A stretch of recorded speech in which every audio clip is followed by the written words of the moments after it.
Yung warrant of arrest ay pinoproseso na raw dahil sasambahan na raw po ng small claims case against doon sa nangutang. At marami pa raw siyang kasong kakaharapin at magkakaroon daw po ng pagkakakulong ng 2 taon dahil sa mga kasong ihahabla sa kanya. So, yun ay email galing sa isang all agent doon sa borrower na nagkautang. Okay?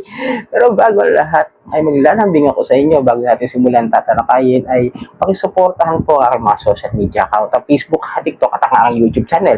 At kung nakatulong sa inyo ang video ito, malaking tulong din po ang simple niyong pag-like, malaking tulong po yung simple niyong pag-share at para updated po kayo sa mga usapang online lending apps, pakihit lang po ang notification bell. Disclaimer, hindi po ako nanghihikayat na mangutang kayo dito sa mga online lending apps ha.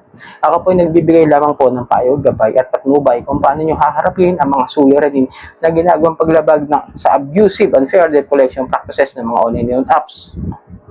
At hindi rin po ako nangungunsinti na huwag magbayad ng utang. Ang utang ay utang at ito po ay obligasyon na kailangan po nating tupdin.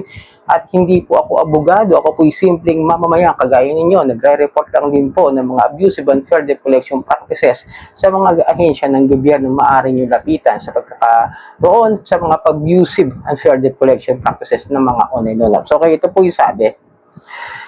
Ang warrant of arrest ay pinoproseso na ngayon ng karampatang hudisyal na otoridad kasama ang iyong co-maker at ikaw ay inakusahan sa small claims case against you. Section 5, Article 7160 of the same Act as amended by Local Government Code of 1991, Presidential Decree number 417. It will be sent to your company office and home address. At maaari kang makulong ng 2 taon dahil sa kasong kakaharapin mo. Kung gusto mong gumawa ng affidavit of desistance para bawiin ang aksyon ito, maaari lamang mag-settle na ngayon ng iyong pagkakautang. Meron pa nakalagay barangay schedule. Ay, nako. So, linawin lang natin to ng mga kadyan. Itong sinasabi niya na ganyan na meron daw siyang kakaharapin na small claims case. Pero ulitin ko ha, pagka nasa small claims case po kayo, ang pinag-uusapan sa small claims case ay usaping sibil. Okay? Hindi po criminal cases. Tataka ako, bakit laging pinapasok doon? At yung 2 taong pagkakakulong, ito muna mamaya natin i-discuss yun. Ewan ko. Pero unahin natin yung nakalagay doon na yung Presidential Decree number 417, kung tama ba yun o mali. Kasi yung Presidential Decree 417 na sinasabi niya, parang mga President Ferdinand E. Marcos on March 19, 1974 amends PD number 37 by enlarging the coverage and adjusting the requirements for filing statements of assets, liabilities, and net worth, SALN. Diba? SALN para sa mga sa mga namumuno doon sa mga nasa gobyerno, yung pera nila, kung magkano ba yung pera nila sa bangko, kung magkano ba talaga yung pera nila na nasa kanilang sa mga kanilang mga assets. Okay?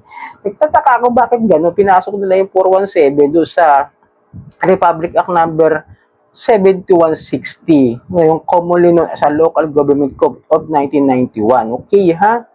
Ito kasi itong Local Government Code, iba yun eh. Iba yun sa katarungan pambarangay din yata. Parang hindi ko sure kung yun o hindi. Pero yung katarungan pambarangay law, 7160 din. Kaya medyo nagtataka ako, bakit nila naipasok doon yung asset o yung SALN para sa mga yung sa mga kawani ng mga ahensya ng gobyerno na pagtaka na yung mga sabihin natin mga politiko, yan, yung mga para doon lang sa mga kanila, yung SALN. At uulitin ko, meron ho tayong Philippine Constitution 1987 na walang sino man ang maaaring makulong dahil lamang sa hindi pagbabayad ng utang. Malinaw po yun, no? Pero yung sinabi kasi niya, natawa ako doon sa binanggit niya dito, di ba? Na maaari ka makulong ng 2 taon. Doon sa sinasabi niya, maaari ka makulong. Tapos meron pang warrant of arrest dahil nakaproseso na raw yung small claims case. Uulitin ko ha, wala pong warrant of arrest ang small claims case. Hindi po warrant of arrest na itatawag doon. Yun po ay summons na magagaling sa korte. Na kung talaga may isang pangkaso sa'yo, ayun po ay papadalaan ng korte, summons. Dahil may nagsampa ng kaso. Ulitin ko, hindi warrant of arrest. Hindi naman po criminal liabilities o criminal case yung ginawa kapag ikaw ay nagsampa ng kaso sa lower court. Mostly, meron din namang sinasampang criminal na kaso dyan, pero mga mabababang uri ng mga criminal na kaso. Pero dahil nga small claims yung pinag-uusapan natin, usapang pera, utang, ari-arian, mga serbisyong hindi na pagkasunduan, mga kontratang hindi na pagkasunduan, yun po yung small claims case, okay? At usaping civil, ulitin ko. At kung mayroon siya sinabing 2 taong pagkakakulong, hindi ko ho alam sa kanya kung saan ho niya pinulot yun. Dahil yung mga nabanggit niyang batas para sa mga sa mga officials, at yung isa naman yung sa 7160 para sa mga local government code. Ulitin ko, sa mga pambarangay o sa mga LGU, yung mga municipalities. Hindi ko alam kung saan niya hinugot, saan niya nakuha yung mga ganung impormasyon. Pinaghalo-halo niya. Kaya ho, yung mga tao, yung mga nagkakautang dyan sa mga online lending apps, matataranta kung hindi ho nakakaintindi o nakakunawa ng kahit man na basic knowledge dito sa ating mga batas, sa mga presidential decree, saligang batas, Republic Act. Gapayok sa inyo mga kadyano. Mahalaga ho yung kahit konti, meron tayong basic knowledge about sa law.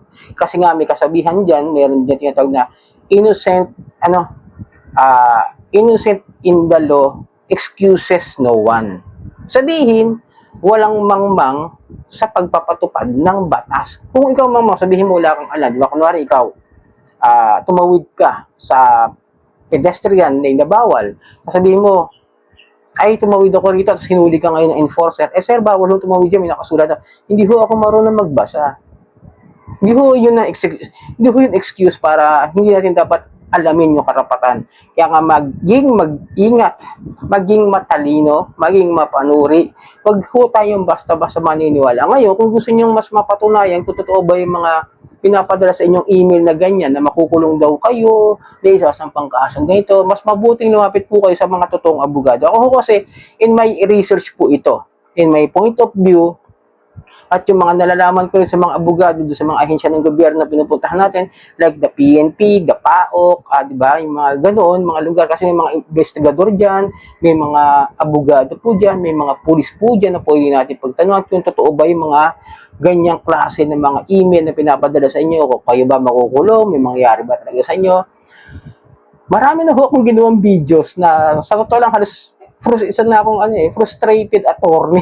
Pangarap ko naman ho talaga yan noon. Pero dahil nga hindi ho ako nakapagtapos ng pag-aaral at ako'y umabot lamang po ng high school, first year, huminto ho ako sa pag-aaral dahil sa ibang kadahilan at personal na opinion na pangangailangan at personal na aking dahilan, okay? Pero ulitin ko, kapag kayo nakakatanggap ng ganyan mga email na kung ano-ano pinaghalo-halo yung mga batas, tapos makukulong kayo, huwag na ho kayo maniwala.